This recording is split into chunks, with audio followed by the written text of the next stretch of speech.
Hi everybody, how are you doing? It's Mark. I'm back with another video, and I just want to begin by welcoming new subscribers to the channel, and I really hope that you find something of use amongst the videos that I've done, and that the videos can offer you some help. It's just a brief video. I had a question asked of me about the whole thing about rewards. What reward do we get out of gambling addiction for us to continue? There is no reward. That's not what's driving us. So if you think about the with an alcoholic, drink enough alcohol, you're going to get drunk. Take a particular substance, cocaine, whatever drug. You know exactly how you're going to feel. So you can pre-plan how you're going to feel. You can pre-plan what the outcome's going to be. If you drink enough alcohol, you're going to get drunk. If you take a particular substance, you're going to feel a certain way. It's not that with gambling. You don't know what the hell is going to happen. You don't know what the hell you're going to feel. So how can you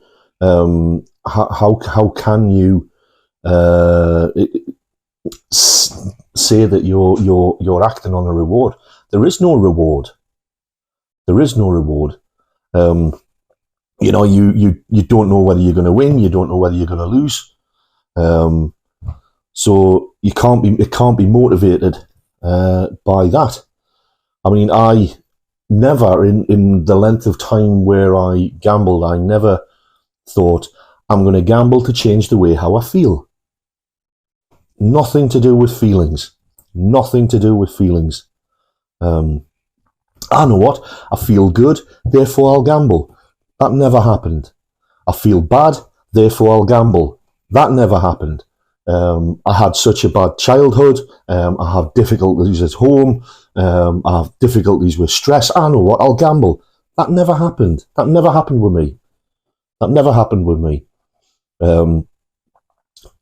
With me, it was more a case of, how can I put it? At certain times, I didn't have the ability to not put on that first bet. Now, it didn't matter how I was feeling, or anything like that. I could be feeling good, I could be feeling bad, I could be feeling nothing at all, I could be thinking about gambling, I could be not thinking about gambling. I could be obsessed about not gambling at times and still do it. So there was no reward there for me, because I knew the inevitable outcome was going to be disaster.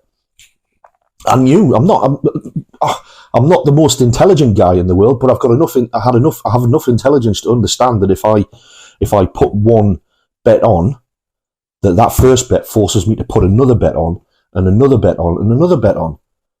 So therefore, I understood, in order to break the chain and in order to break the cycle, not to put the first one on. But that was the issue. I couldn't stop myself. There was no barrier there. There was no barrier between me and that first bet. There was no barrier, no safety barrier. Think of it like a safety barrier at the front of a music concert.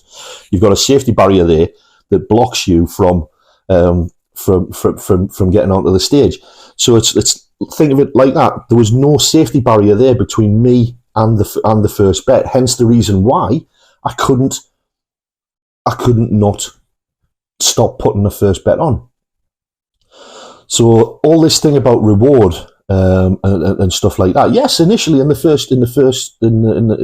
I first started, it would have brought a bit of enjoyment, a bit of excitement, or whatever. But I wasn't gambling for excitement or anything like that towards the end. I was gambling because I couldn't stop doing it. There's a difference. I wasn't gambling. It wasn't a conscious choice. It wasn't a conscious decision. And for somebody who's not a gambling addict, that is really, really, really tough to understand. For somebody who's a gambling addict, it can be really tough to understand until you experience it. It's an experience.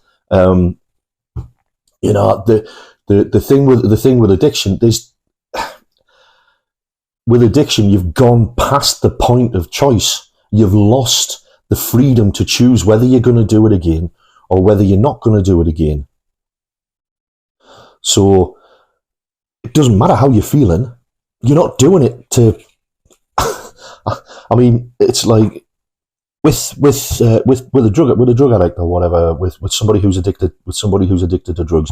They take a particular substance because they know how they're going to feel, and they're choosing to take a particular substance based on how they feel. But even then, with that, the element of choice is broken down, because it's similar. It's similar with the gambling addict. They develop this peculiar phenomena within the mind that doesn't allow them to have the power to not do it. And once they do the first one, there's a physical reaction that takes place, which their body physically craves more. And that's the same with alcohol as well. It's like some people are allergic to a particular substance, and some people are allergic to alcohol. In that their bodies react in a different way. So when we're looking at gambling, what makes us different from other gamblers?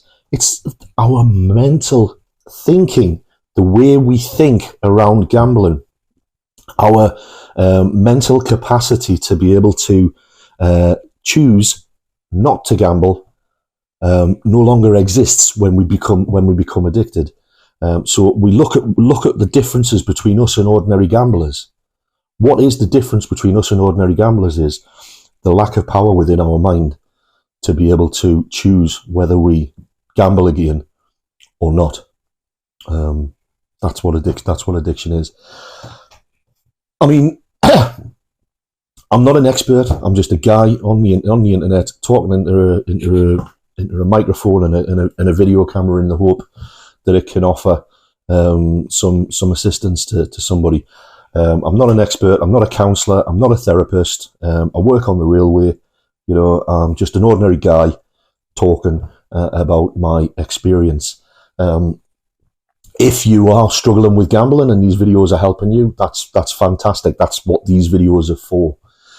If you are not a gambling addict and are interested in addiction and stuff like that, that's great. And I hope you get something from these videos as well. Primarily, I'm hoping that these videos can offer some support to the thousands of people worldwide, millions of people worldwide struggling with gambling addiction. I hope this video has been of some use, and I'll speak to you all soon. Take care. Bye.